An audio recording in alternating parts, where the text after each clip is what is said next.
आज की इस वीडियो में हम पढ़ने जा रहे हैं क्लास 8 के चैप्टर फैक्टर्स ऑफ प्रोडक्शन के नेक्स्ट टॉपिक को। टॉपिक है technology and enabler of production, यानी टेक्नोलॉजी प्रोडक्शन में मदद करने वाला एक साधन है। इसमें लिखा है technology means the application of scientific knowledge, यानी टेक्नोलॉजी का मतलब होता है साइंटिफिक नॉलेज का यूज़ करना प्रैक्टिकली किसी काम में। जैसे एग्जाम्पल के तौर पर एक कैमरा लाइट को इलेक्ट्रिकल सिग्नल्स में बदल देता है ताकि एक डिजिटल इमेज बन सके। हर प्रोडक्शन से जुड़ा काम किसी न किसी फॉर्म ऑफ टेक्नोलॉजी का यूज़ करता है। बहुत सी पुरानी टेक्नोलॉजीज़ जो एंशियंट टाइम में बनाई गई थी वो आज भी यूज़ की जा रही हैं। आज के समय में नई और एडवांस टेक्नोलॉजी अलग अलग फील्ड में यूज़ की जा रही है, जिससे हमारी लाइफ और भी इजी हो सके। जैसे एग्जाम्पल के लिए आज हम यूपीआई से सिर्फ एक क्लिक में पेमेंट कर सकते हैं। फार्मर्स अब एडवांस में वेदर अपडेट्स यानी मौसम की जानकारी पा सकते हैं। और जीपीएस यानी ग्लोबल पोजीशनिंग सिस्टम इसका शॉर्टर रूट्स ढूंढने में मदद करता है ताकि गुड्स को सामान को एक जगह से दूसरी जगह जल्दी पहुंचाया जा सके। क्या आपने नोटिस किया है कि पुरानी टेक्नोलॉजीज़ को नई और बेहतर टेक्नोलॉजी रिप्लेस कर देती हैं। इस प्रोसेस से लोगों और बिजनेस को अपना काम करना आसान हो जाता है और वो अपने काम करने का तरीका भी बेहतर बना लेते हैं। जैसे पहले लोग लेटर्स भेजने के लिए पोस्ट का यूज़ करते थे, लेकिन अब हम ईमेल से जल्दी और कम खर्च से लोगों से बात कर सकते हैं।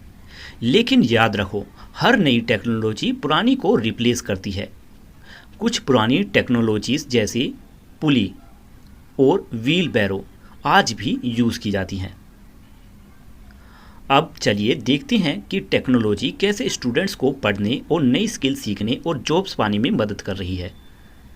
लिखा है, टेक्नोलॉजी आज एक ऐसा रास्ता बन रही है जिससे लोग नॉलेज, स्किल और जॉब्स अपॉर्चुनिटीज़ तक पहुंच पा रहे हैं। बहुत सारे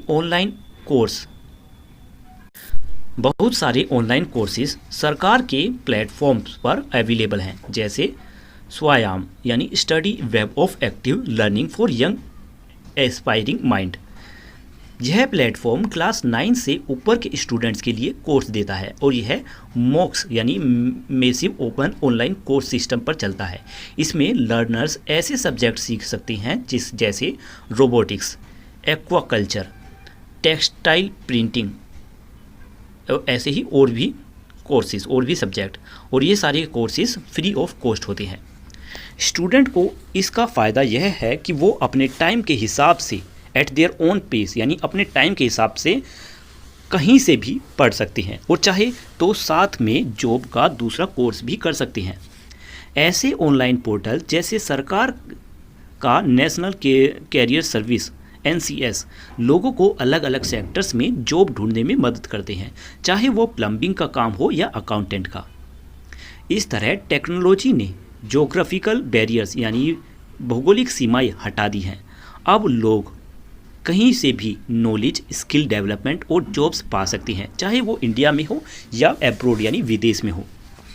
आगे लिखा है, the services to this online portals can be access through the following links. इन ऑनलाइन पोर्टल्स की सर्विस नीचे दिए गए लिंक से ली जा सकती है। ये लिंक कुछ इस तरीके से हैं। यहाँ पर फिगर देखिए, a wheelbarrow on a construction site.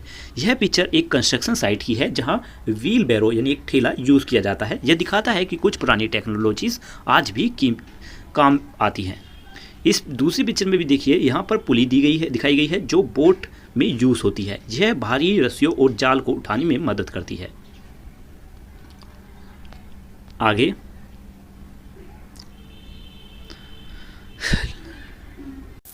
Next topic है, how are the factors connected, कि यानी ये प्रोडक्शन जो चीज़ें हैं इनके फैक्टर्स एक दूसरे से कैसे जुड़े हुए हैं।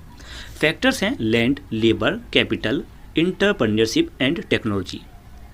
ये सभी मिलकर गुड और सर्विसेज बनाते हैं। हर फैक्टर का यूज़ कितनी मात्रा में होगा ये प्रोडक्ट के टाइप पर डिपेंड करता है। जैसे एग्जाम्पल के तौर पर एग्रीकल्चर, कंस्ट्रक्शन और हैंडीक्राफ्ट यानी हाथ से बनी चीज़ें इन सेक्टर्स में ज़्यादा लेबर्स की ज़रूरत होती है, इसलिए इन्हें लेबर इंटेंसिव कहा जाता है। लेकिन सेमीकंडक्टर चिप्स यानी या सैटेलाइट्स बनाने में ज़्यादा कैपिटल्स यानी ज़्यादा खर्चा और स्पेशल मशीनरी लगती है, इसलिए ये कैपिटल इंटेंसिव होते हैं। ये सारे फैक्टर्स एक दूसरे की मदद करते हैं और जुड़े हुए हैं, एक दूसरे से इंटरकनेक्टेड हैं। अगर कोई फैक्टर मिसिंग या गलत तरीके से इस्तेमाल हो जाए तो प्रोडक्शन रुक सकता है और कम प्रभावी हो सकता है। लेकिन कई बार नई टेक्नोलॉजी से इनपुट और आउटपुट दोनों बदल सकते हैं। जैसे मशीन के बढ़ते यूज़ से एग्रीकल्चर्स में लेबर पर निर्भर कम हो गई है। इसी तरह 3D प्रिंटिंग से टेक्सटाइल्स की पुरानी कला को दोबारा जिंदा किया जा रहा है, इसलिए इससे हैंडलूम प्रोडक्ट बड़े स्केल पर बनाए जा सकते हैं। प्रोडक्शन इनपुट्स यानी प्रोडक्शन के साधन अलग अलग जगहों पर पाए जाते हैं। बिजनेसेस इन्हें अलग अलग जगहों से खरीदकर मिलाते हैं ताकि गुड्स और सर्विसेज सामान बनाया जा सके। इसलिए ज्योग्राफिक इंटरकनेक्टेडनेस से बिजनेस को विभिन्न इनपुट्स तक पहुंच मिलती है। लेकिन कभी कभी प्रोडक्शन एक्टिविटीज़ को सप्लाई चेन की बड़ी प्रॉब्लम का सामना करना पड़ता है।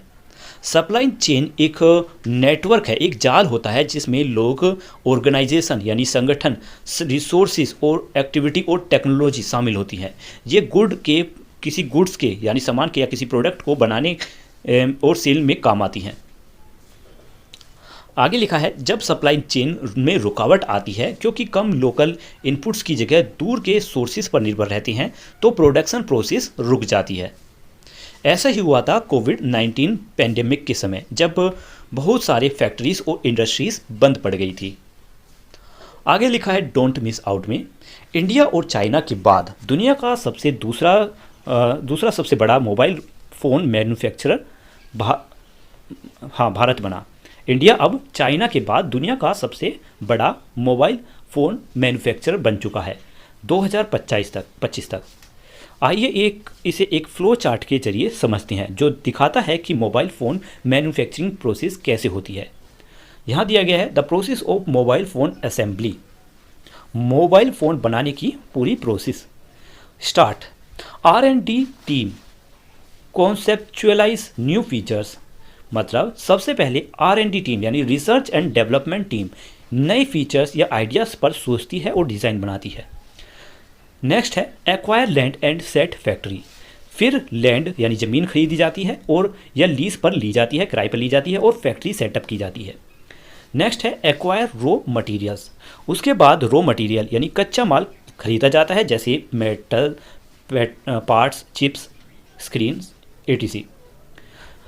फिर है assemble components and install software. अब सभी पार्ट्स को जोड़कर पूरा फ़ोन बनाया जाता है और सॉफ्टवेयर इंस्टॉल किया जाता है।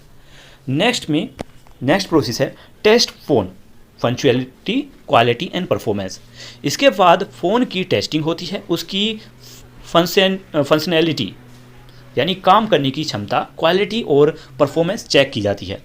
इसके बाद नेक्स्ट स्टेप है मास प्रोडक्शन एंड पैकेजिंग। जब डिज़ाइन और टेस्टिंग सही से हो जाती है तो बड़े स्तर पर मास प्रोडक्शन शुरू होता है और फ़ोन्स को पैकिंग की जाती है। नेक्स्ट है डिस्ट्रीब्यूशन टू रिटेल स्टोर्स। आखिर में ये फ़ोन्स रिटेल स्टोर्स और मार्केट्स में भेजे जाते हैं ताकि लोग उन्हें खरीद सकें। नेक्स्ट है human effort involve at every stage of production to design, supervise and improve production and process. यानी प्रोडक्शन के हर स्टेप में ह्यूमन एफर्ट्स की ज़रूरत होती है, डिज़ाइन करने में, देख रेख करने में और प्रोडक्ट को बेहतर बनाने में। जैसे सॉफ्टवेयर, इलेक्ट्रिकल और मैकेनिकल इंजीनियर्स की टीम और उनके साथ प्रोजेक्ट मैनेजर्स अपनी नॉलेज और स्किल का यूज़ करके प्रोडक्ट बनाती हैं। आगे लिखा है कि इंटरप्रेन्योर ये डिसाइड करता है कि रिसोर्सेज का यूज़ कैसे किया जाए।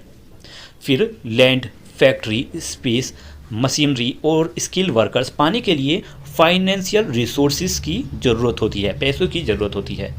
ये सारे इनपुट्स एक साथ बहुत ज़रूरी हैं। ये ऐसे काम करते हैं जैसे पजल के पीस जो मिलकर गुड्स और सर्विसेज बनाती हैं जिन पर हम डिपेंड करते हैं, उन प्रोडक्ट्स को बनाती हैं जो हम खरीदते हैं और जिन पर हम निर्भर रहते हैं। नेक्स्ट टॉपिक है responsibilities towards factors of production. इसमें लिखा है कि जब हम गुड्स यानी सामान बनाते हैं तो हम नेचुरल रिसोर्सेज का यूज़ करते हैं, जैसे लैंड, वाटर एंड मिनरल्स। लेकिन ये सारे रिसोर्सेज लिमिटेड है और अगर हम ध्यान न दें तो ये खराब या ख़त्म हो सकते हैं। जैसे एग्जाम्पल के लिए तमिलनाडु में बहुत लोग लेदर फैक्ट्री में काम करके पैसा कमाते हैं। इससे लोकल इकोनॉमी को फ़ायदा होता है, लेकिन इन फैक्ट्रीज़ का वेस्ट नदियों और मिट्टी को पोल्यूट कर देता है। इसी तरह जब पुराने स्मार्टफोन को ठीक से रिसाइकल नहीं किया जाता तो उनमें मौजूद लीड और मरकरी जैसे हानिकारक चीज़ें ज़मीन और पानी में मिल जाती हैं। ये पोल्यूशन इंसान, जानवरों और पौधों तीनों के लिए खतरनाक हो सकता है। इसलिए यह बहुत ज़रूरी है कि प्रोड्यूसर्स नेचुरल रिसोर्सेज का यूज़ जिम्मेदारी से करें, ताकि हम अपनी ज़रूरतें आज पूरा कर लें, लेकिन फ्यूचर जनरेशन भी अपनी ज़रूरतें पूरी कर सके। उन्हें वेस्ट कम करना चाहिए, पोल्यूशन से बचना चाहिए और इन्वायरमेंट को बचाते हुए गुड्स बनाना चाहिए। आगे लिखा है थिंक अबाउट इट में, सोचिए कि ऐसे इंडस्ट्रियल कामों से लोकल कम्युनिटीज़ यानी स्थानीय लोग और बायोडाइवर्सिटी यानी जैविक लोग मतलब दूसरे जीवित प्राणी पर क्या असर पड़ता है। क्या आपने अपने आसपास ऐसे प्लेसेस देखे हैं जहां लैंड या वाटर धीरे धीरे खराब हो रही है। इसलिए प्रोड्यूसर्स को सस्टेनेबल प्रैक्टिस यानी टिकाऊ तरीके को अपनाना चाहिए, ताकि नेचुरल रिसोर्सेज को दोबारा भरा जा सके, रिप्लेनिश किया जा सके और फ्यूचर यूज़ के लिए बचे रहें। आगे लिखा है apart from land and natural resources, मतलब लैंड और नेचुरल रिसोर्सेज के अलावा बिजनेस की कुछ जिम्मेदारियां वर्कर्स और एम्प्लॉय के प्रति भी होनी चाहिए, जिन्हें नीचे बताया गया है। Fair compensation and working condition यानी न्यायपूर्ण वेतन और काम करने की सही परिस्थितियां। इसमें लिखा है कि एम्प्लॉयज़ को यह सुनिश्चित करना चाहिए कि वर्कर्स को उनके काम का सही और उचित पेमेंट मिल सके, वो एक सेफ जगह पर काम करे, एक सुरक्षित जगह पर। नेक्स्ट है स्किल डेवलपमेंट एंड ट्रेनिंग यानी कौशल विकास और प्रशिक्षण। इसमें लिखा है कि एम्प्लॉयज़ की रिस्पॉन्सिबिलिटी होती है कि वे ट्रेनिंग और एजुकेशन में निवेश करें, खर्च करें, ताकि वर्कर्स अपनी स्किल को बढ़ा सके और लेबर मार्केट में कॉम्पिटिटिव बने रहे, यानी उन्हें कोई रिप्लेस ना कर सके। Work place right and protection, मतलब जो जिस जगह पर काम कर रहे हैं उसमें अधिक अधिकार और सुरक्षा। इसमें लिखा है laws and regulation for workers rights related to fair treatment, मतलब वर्कर्स के अधिकार की रक्षा के लिए बने कानून और नियम का पालन करना जरूरी है। इनमें फेयर ट्रीटमेंट, डिस्क्रिमिनेशन से बचाव और हेल्थ केयर या पेड लीव जैसी सुविधाएं देना शामिल है। अब बिजनेस को यह भी ध्यान रखना चाहिए कि उनके काम से सोसाइटी और इन्वायरमेंट को नुकसान ना पहुंचे। इसके लिए वे CSR के ज़रिए समाज और बायोडाइवर्सिटी के लिए, जो प्राणी है दूसरे, उनके लिए काम करते हैं।